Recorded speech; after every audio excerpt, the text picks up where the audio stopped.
I think really this year's, I'll probably sum it up as being the most frustrating year of my life. And why do I say that? It's because we gave it all. We traversed this country of Kenya. We never saw our families, you know, and then we lose an election. That is so damning.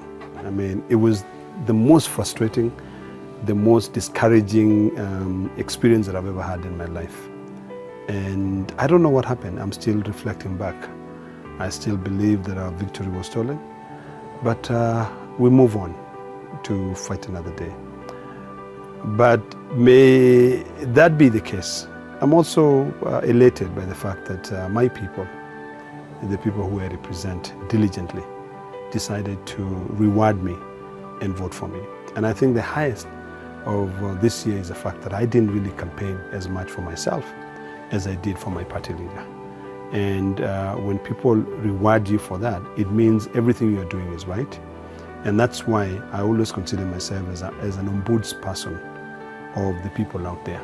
I know I represent the people of Narok County in the Senate, but I see myself also as a voice of the voiceless, as someone who is out there to represent the interest of the young Kenyans. Because I'm still very young, but I've also been where many Kenyans are currently. You know, I spent a night in a train station in the US, trying to move from one city to another. I didn't have enough money to be able to move from one city to another. I've worked as a security guard. You know, I've worked as a night auditor. You know, and some of the works that I did while in college were really to prepare me for what I have today. At that point, I didn't really know that I was going to end up being a senator. But I think when I look at everything that has come in this year, I see that there's still hope for tomorrow. You know, nothing is always, nothing comes easily. And whatever comes easily is not something that will be able to stand there forever. And that's why I'm still very hopeful that this victory which was stolen from us, these guys will not have it any easy. It will be rough. They will make a lot of mistakes.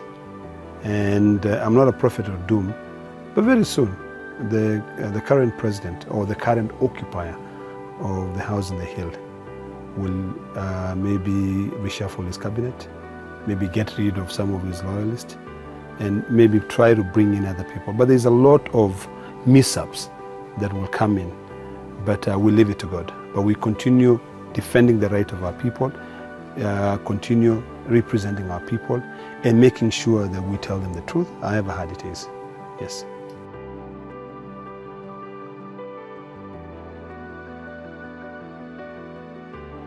To be very, very honest and to be objective is what happened. Because a lot of people don't really know what happened.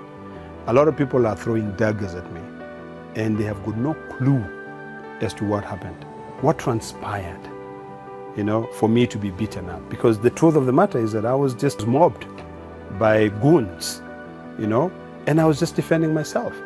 So what happened was that we went into a room like this one. There were two rooms actually, divided into two. So like this room and maybe there's another room. So we got into the third room. And we had a conversation with Chebukati, a conversation which was actually recorded. And I think it was released by Ledama Ole Kina later. And we wanted to know the results, because what was going on was not very honest. You know, what was transpiring at that particular moment, things were just not right. So we asked Chebukati to tell us what is going on. Chebukati said, you know, you signed the documents. In fact, at first, he refused to speak to me because I'm the one who went there and spoke to him. You know, and I've assisted him before. I helped him before. There was a time he was being debated at the National Assembly, and we met him over a cup of coffee and we discussed. And I advised him on what to do to be able to get over those challenges. So I considered him as a friend. So I said, my friend, can you tell me what's going on? What's cutting here? Then he says, I cannot respond to that because you're not an agent. I said, fair enough. I have the agent here. The agent can ask. So when the agent asked the question, he said, I need to see the results so that I can be able to do what? to sign them.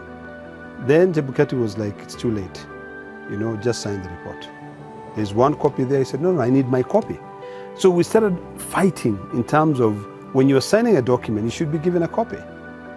So little did I know that in the next room, when we were leaving, the entire Kenya Kwanza team was seated there. And in fact, I didn't even see everyone. The person who I saw was the Speaker Kingi. I saw my friend, former governor of Machakos.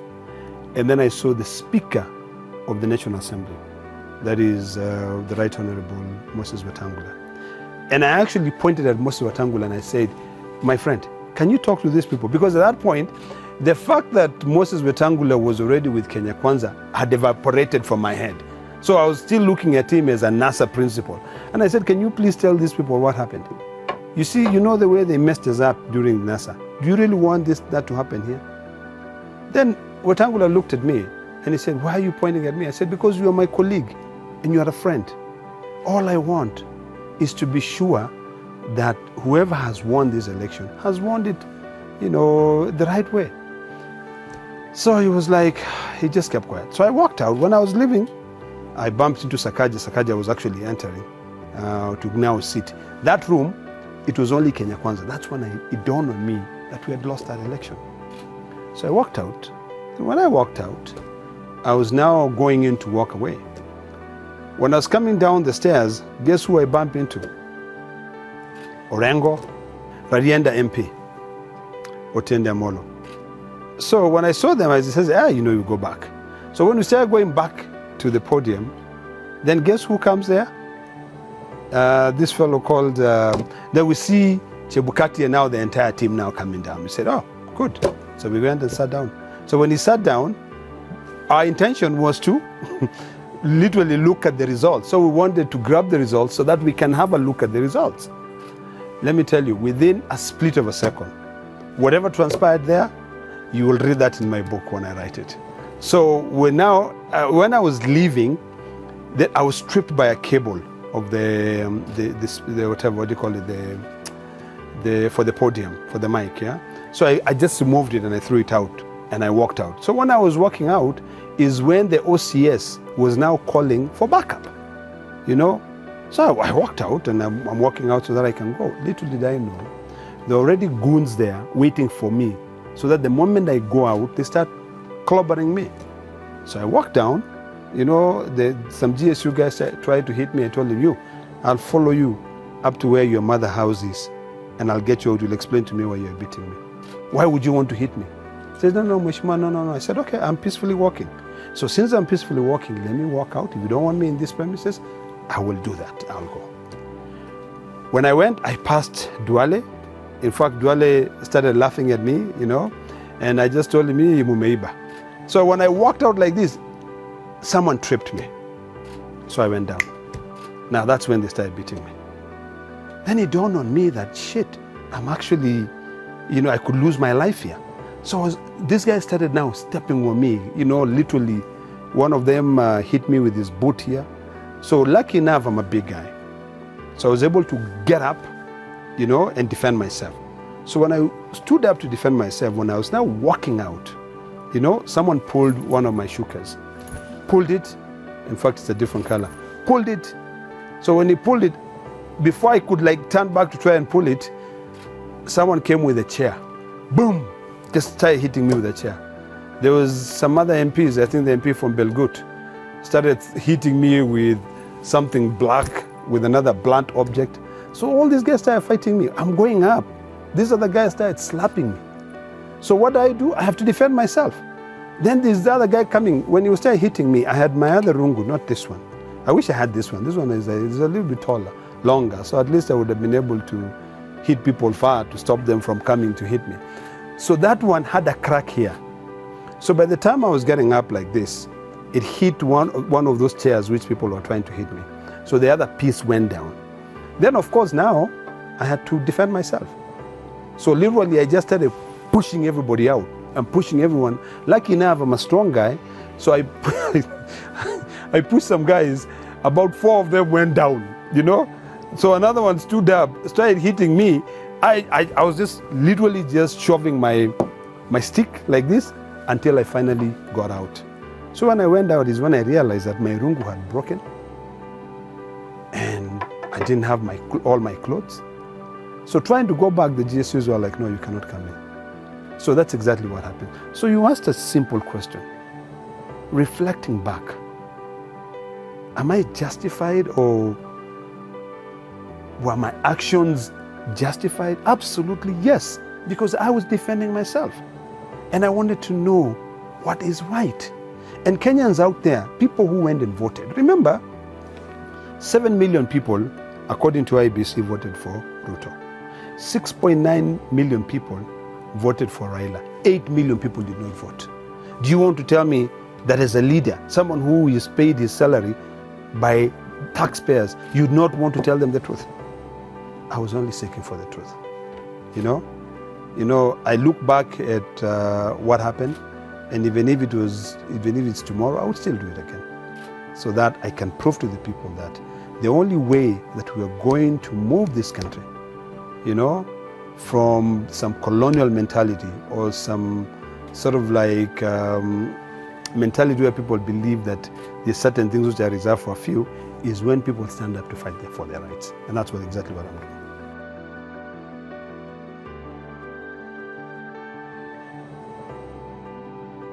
Because I believe that Raila, many freedoms that we're enjoying in this country, he's the one who put his life on the line for us to be able to enjoy. And it will be very hypocritical of me if I decide to have some selective amnesia just because of my own selfish interest. He has denied himself so much. This man has been incarcerated. He was in the penitentiary for so many years just because of fighting for my rights. Okay?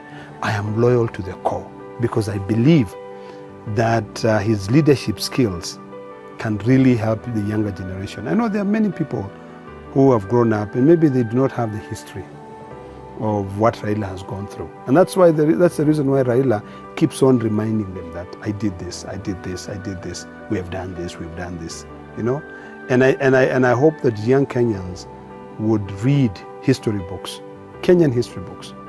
It's very unfortunate that a lot of this history is now sort of like being washed away by digital media, But I think if people go to the library, and I'm not saying that about Kenya, Kenyans.co.ke, but the truth of the matter is, and I would actually even encourage you to start digging in, just to see who is Raila.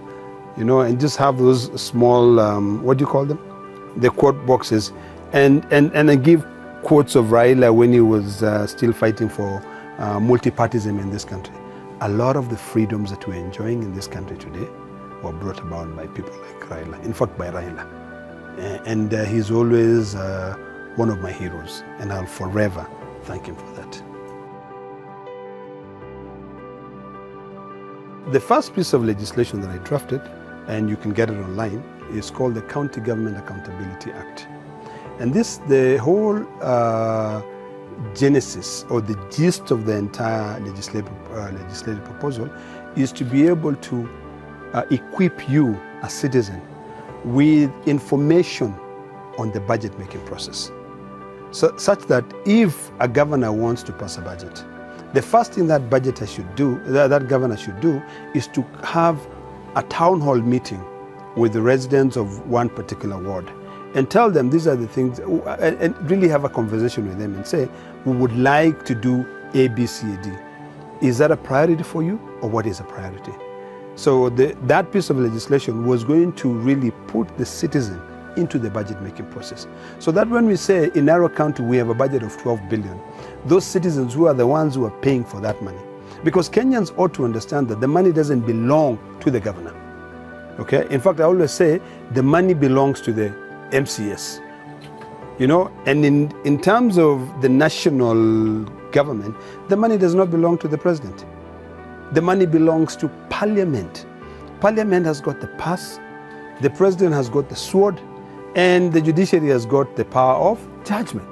So that law, the County Government Accountability Act, was designed to ensure that when a budget is passed, You who comes from Mogondo Ward or Mara Ward, your interest and needs, if it is a road which is bad, you make sure your MCA, when he's going in to pass that budget, he knows that we want a road done here. We don't have a hospital. It was really to try and realign existing resources, equip the citizens with the know-how, help them to be part of the entire nation-building process. So that bill passed the Senate, and then when it passed the Senate, we got into this sibling rivalry between the National Assembly and the Senate. So by the time the 12th Parliament session ended, that bill had not been passed by the National Assembly. But we have now amended our standing orders, and one of the things that I'm going to be doing is to be looking for a friend or a brother in the National Assembly who we can then reintroduce these bills again to Parliament together so that that bill can be ascended into law. The second piece of legislation is one on pavements and parking. You see, I spent most of my adult life and even my childhood in America. And when you go to small towns, you'll see the way they are managed effectively. The issue of parking. Here in Nairobi, parking in Nairobi is a nightmare. You'll find even street boys are the ones who are now also making a buck from showing you they hold a parking spot and everything. And some of those things we can easily resolve them. And how do we resolve them? Very simple. You've got a building that you've been allotted that land by the county government of Narok. In that building, you've got the frontage of your building. For you to improve on your business, you need to have proper parking. The government may not have enough money. So when you are constructing that building, you know, with just a little bit extra shillings, you now construct the frontage and you prepare the parkings. So that you leave some for the county government and some for yourself. So that you'll always have people, when they're coming to shop in your building, they'll always have reserved parkings. And that will help you because the county government will collect revenue from licenses and fees. They'll also collect revenue from garbage collection. They'll also collect from the other designated parking centers. You know, they will do that. So it's really a way of increasing on-source revenue. Number two, one of my biggest pet peeves has always been this area of, Kangemi. When you drive on the highway, people have come and they are walking all the way to the highway, okay? All businesses are facing the highway. It's hazardous because you pollute that environment. A lot of accidents happen. So that piece of legislation was also proposing a way whereby we create streets in our small towns. So instead of all the plots, you know, like the main important plot is only the one facing the road, turn it upside down, turn it the other way around. You know, create a street. In America, you will see Main Street. There's a building here and there's a building here. So when people come and they are walking in, they can shop here, they can shop here. But now, guess what happens? Now everybody wants to be on the street which is along the highway. You know, that way would be able to solve a lot of problems. So those are the other two pieces of legislation. And of course, I moved a motion. The motion that I moved, which was adopted by the House, was on spatial planning. If you look at on-source revenue, if we focus heavily on spatial planning, there's absolutely no reason as to why a governor seated in his office cannot have a computer and says, how many plots do I have in Narok town? I have 20,000 plots. In all these 20,000 plots, how many of them are built? So you say 10,000 are built. Fantastic. In the 10,000 plots which are built, how many businesses are there? Okay, 50,000 businesses. Good. So with a click, I can say the minimum license fee that 5,000 business will pay me is 5,000 shillings per annum. So if you say 5,000 multiplied by 50,000, you can already feel one of your line item in terms of your own source revenue. So it's really trying to figure out what do we need to do to realign our existing resources. So that motion was passed, and in fact it compelled in terms of, I have to remember, but you can get it from my website. It's actually naroksenate.co.ke. I worked on that bill, on that motion. It was passed by the Senate. And remember, it will be very important for me and for you also to know how many tourists visit Kenya. Right now, we don't really have accurate data. We want a situation whereby when a tourist enters Kenya, we can literally say this tourist has come in. Like last year, we had 20 million from this country. We had another 20 million from this country, another 20 million. I think if we really get all our duck in a row in terms of our own source revenue, this country, we will not have problems. We will not even be borrowing money from outside. I think we just have our priorities completely mixed up. And that's the reason why we continue having a lot of problems in this country. So that's the other motion. Number 3, I developed a legislation which was extremely controversial, 2 of them. One was on the issue of amending the Elections Act, and it was based on the experience that I received on an election petition, which was being filed about agents not signing, blah, blah, blah, blah, all that crap. That one was literally just put aside because, elections are something which are very emotive, and the government of the day has a lot of interest. So that one, anytime you bring in, it becomes a problem. Others just come and pass it. There was also another one which was a deputy president and other designated state officers retirement package. So that one, I pushed it to a particular level. And then, of course, the politics of money just got in. Oh, it's a money bill, don't start it, it's National Assembly. A lot of crap, which really is really just retrogressive, and it's supposed to help us.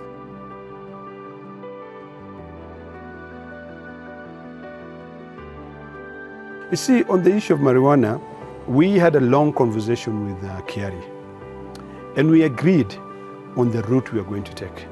I had actually drafted the piece on the legislation on marijuana. But when I could see that even my colleagues, some of the people we had in the house, would object to it, then we decided, let's look at within the law. What do we have within the law that we can change? Hemp is something which is God gift to this earth, because you can use it to construct houses, you can use it for clothing. You're very lucky today, my linen today is not made of marijuana, but I have got a shirt which is literally made of marijuana. So there's a lot that you can actually look at it from a positive perspective. We're so poor, not because we cannot be rich, but because it is being planned for us to be poor. Otherwise, when you go to other countries around the world, people have moved far because they have been willing to define morality correctly. The way we define morality in this country limits our ability to progress. That's the biggest challenge. I actually use 2 products.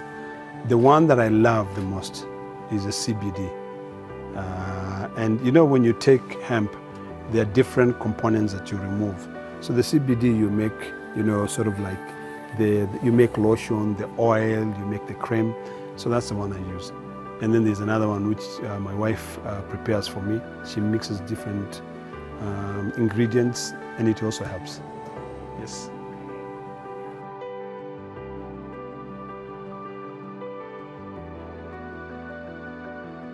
Just today, we have been able to disperse my own private people to be able to go to Kilgore's constituency and start constructing milk collection centers. You see, if you want to be an effective leader, you must lead with the people. You must look at the resources which are available and think of a way to utilize those resources to make money. Let me put it this way, literally 2. Forget about all these other 3, 1, or whatever, milk and beef.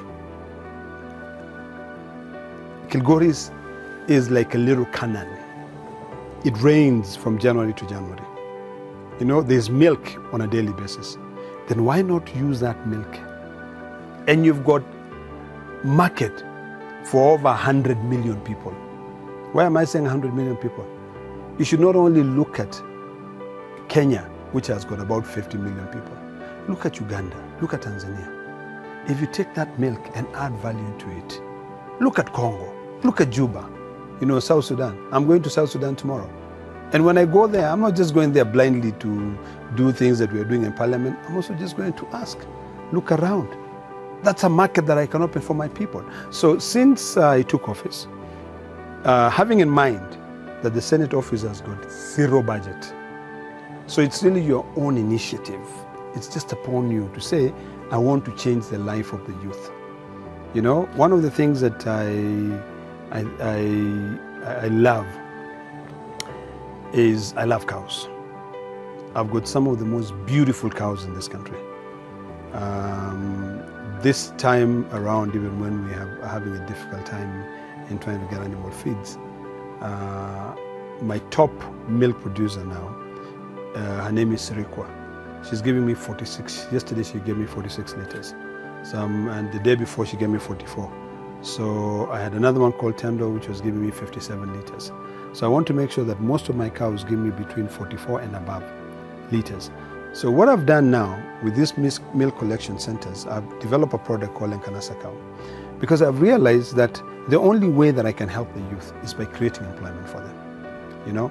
And with these milk collection centers, where the community gives me the land, I build the milk collection center. We employ people from that community to go around and collect milk. We buy the milk cans, 10, 15, 20 liters. If you see me going around Githunguri, to learn, benchmarking, to see how are these people in Githunguri making it. Because Githunguri, in fact, if you go and look at Githunguri Farmers Cooperative, you know, you don't need to leave this country to see how you can be able to turn the life of the youth. If a youth has one cow and they invest in that one cow, they will always make money. Githunguri pays for school fees for the kids. Githunguri pays medical bills for the kids. Why can't we not do? So that is the first thing that I've embarked on. And today, as we speak today, in fact, from this interview, I'm heading to Narok to be able to see how far the truck has gone. We start constructing tomorrow. Today, we take the material into the site. We buy cement, we do what, and within 2 weeks, we build the structure. And then after that, now is knocking on doors, making sure that there's electricity there, making sure that there's water there. You will need a youth to work to run the water. You will need one to run to clean up the coolers. You will need one to go, several to go around collecting milk. So really, those are the things that I can say that I've embarked on, and I'm doing those things that I'm sure will be able to change.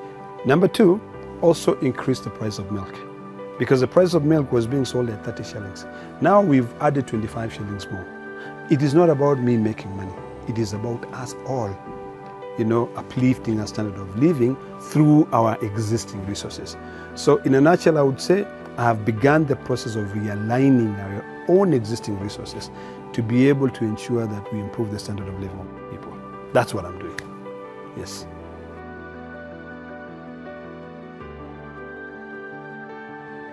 The majority will always have their way, but the minority will also have their say. I intend to make sure that I scrutinize, I question, I correct, and I tell you who is out there, who is not privy to the information that I have, okay, the truth. Because the truth of the matter, and this is where we start tomorrow, this country acts based on legislation. There is a law that bans GMO. It is not an executive order. It is not a cabinet decision. The law bans. Remember, we have a check and balance system. We have three arms of government. We have the parliament, or the legislative arm of government, we have the judiciary, and we have the executive. So, parliament passes laws. There is a Biosafety Act of 2012, which banned the importation of GMOs. So if it banned the importation of GMO, what advised that act to be able to ban the importation of GMO? Number one, there was a resolution by the African Union that GMO is not invited in the continent of Africa. So who gives us the audacity to be able now to come in and say, the West, welcome darling, you can dump this, you can dump all your bio or genetically modified foods into this country. We can't allow that.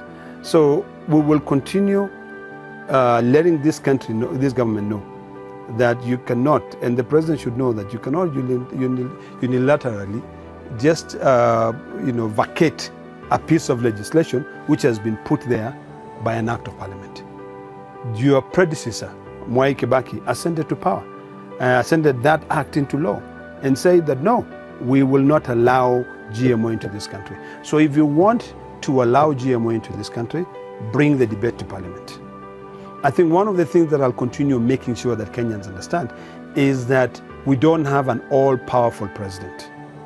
You know, Parliament has a significant role to play. We have a committee on delegated legislation. They ought to pick up that. And tomorrow, we will have a press conference at 11 on our position on GMO. I think yesterday you saw what our party leader did. After that, we will move a motion of adjournment to discuss with Kenyans on the dangers of GMO. We will inform Kenyans the position that we are taking, and this actually would be the main reason for us to start resisting this government this year. So we'll call upon all our supporters, and there are many out there, very many out there. We will tell them, we do not want your children to be born with 6 fingers. You know, anytime you change the genetics, you modify the genetics of either food, or even if today I decided to modify your genes, you know what happened? You'll just get another head coming out here. I don't know whether we'll call it what? Clive 2 or whatever we'll call the name. I mean, seriously, there are very many, many pros and cons of GMO, which we need to be able to let Kenyans know. You know, in future, if people want to introduce GMO, do it in an environment where people understand the pros and cons. So I'll do my job. I will continue doing it without any fear. You know, I will pray to God that I do the right thing. I will tell people what is right. And where the government does something which is commendable, I will clap my hands for them. And I'll pray to God that they continue.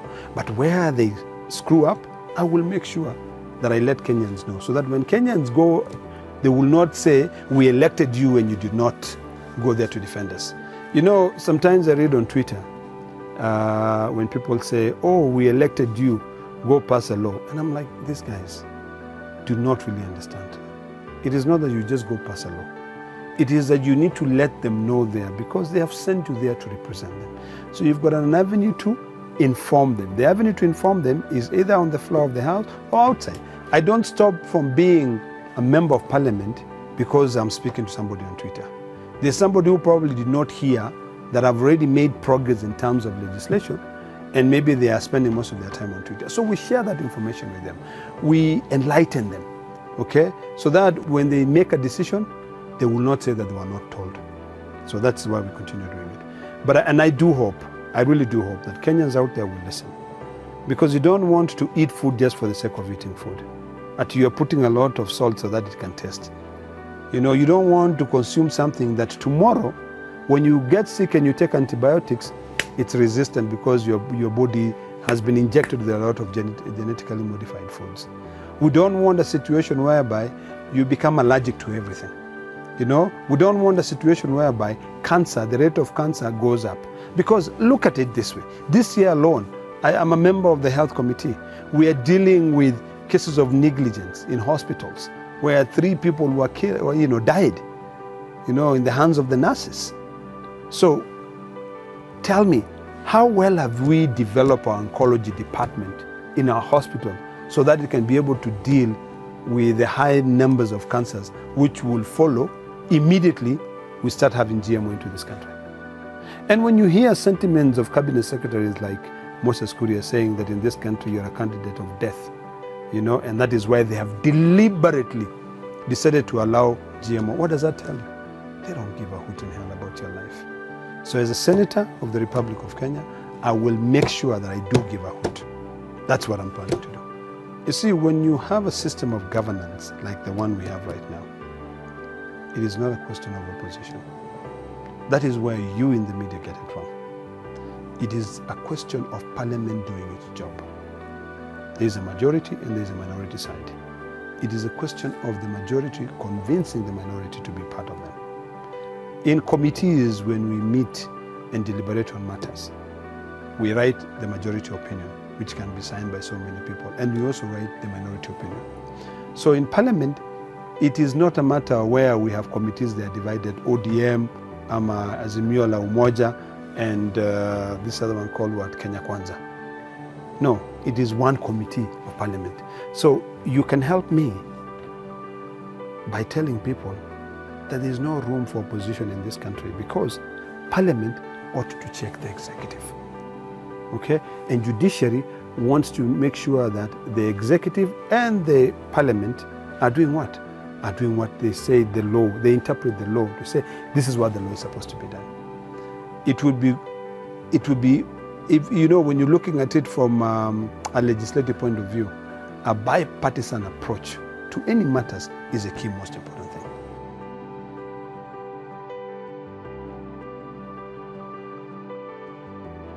This year is going to be one of the toughest years.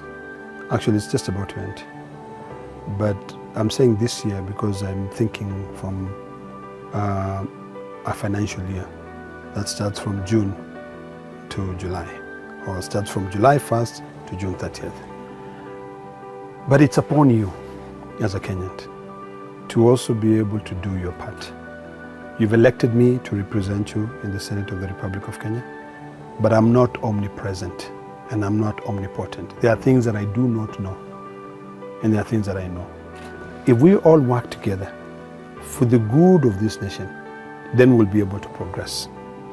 Remember, everything we do today, may it be on the issues of the environment, it is for the future generation. And that is why, as a senator for Narok, I consider myself a very lucky person to be where I am. And that is why when I travel, I make sure that I share clips of everywhere I go so that we can start thinking about the future. Because other countries, people are already thinking about future generations. I will be introducing a parliament, a committee of future parliaments, where I do not want the future generation to pay for my sins today.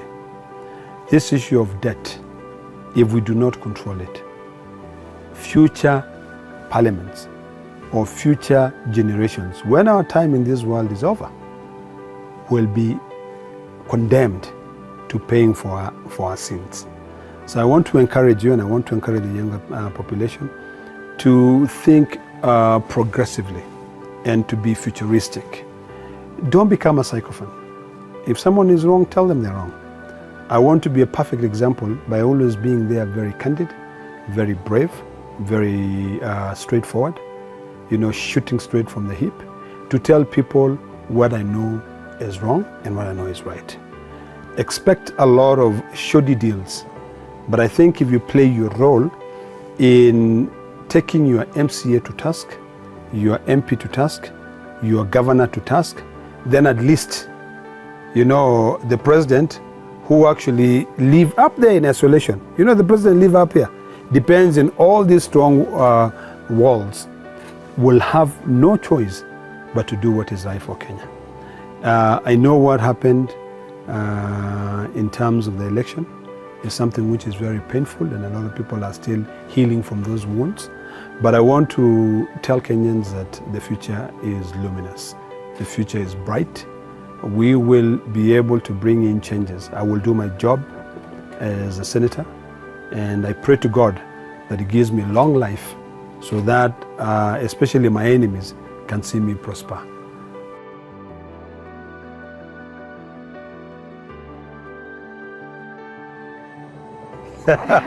You said from a lighter note, yeah? Yeah. I think it depends on the seeds, where they come from. Where they come from, Kisii, or, no, I'm just joking. No, I think, I don't know. It all depends how I feel that morning when I wake up. Sometimes I comb my hair, sometimes I won't. Today, did I comb my hair today? No, I think I just woke up and did all that stuff. I think not all of us are lucky. You know, you would see somebody out there who would wish that they could afford a comb, but they have no money to afford that comb. I want them to know that they are still human beings. You know, it doesn't matter. Your character should not be determined whether you comb your hair or you don't. So you wake up and go. Now, in terms of my traditional outfit, which I wear, and you know I don't go anywhere without my rungu, you know, and I love this because these things, like this one I was given by a parent. I was given this in Simanjiro, up in Tanzania, when I went for a fundraiser for a musician there. And the father just stood up and said, I don't have anything to give you, but I want to give you this, and I pray to God that this one leads you into greater place. I want to let my people know that I'm proud to be a Maasai. And I want the world to know that I'm Maasai and I'm proud to be one. I want my people to know that it doesn't matter whether you can afford what I wear, because to tell you the truth, the clothes, the casual that I wear, you will not find 2 or 3 people with it, okay? The suits that I wear, you will not find 2 or 3 people with it. You know, in fact, maybe in Parliament, the only other person who probably dressed, not this Parliament, the last Parliament. This Parliament, I still have to see a few people. Orengo, we used to shop in the same place. So for suits, so he knows the kind of suits that I wear. Casual, I want to dare you. Go get somebody with a, is it a belt stuff? Yeah. Or go get somebody with a canali trouser. They don't see that. But for me, I can be who I am. Today I can be in casual. If I'm in casual, they better be good. If I'm in traditional, they better be good, because I want to make sure that you, the young person who can only afford this, don't be shy. Wait, you know, I have one foot in the modern culture and one foot in the traditional culture. So I move. I cannot move with 2 foots in the modern culture. So what inspires is how I feel good when I wake up. If I wake up not feeling so good, I'll just pick whatever it is there, but it'll still be going to be good. The day that I have issues that I want to really articulate properly, I either wear traditional or I wear a suit. When I wear casual, I'm just chilling.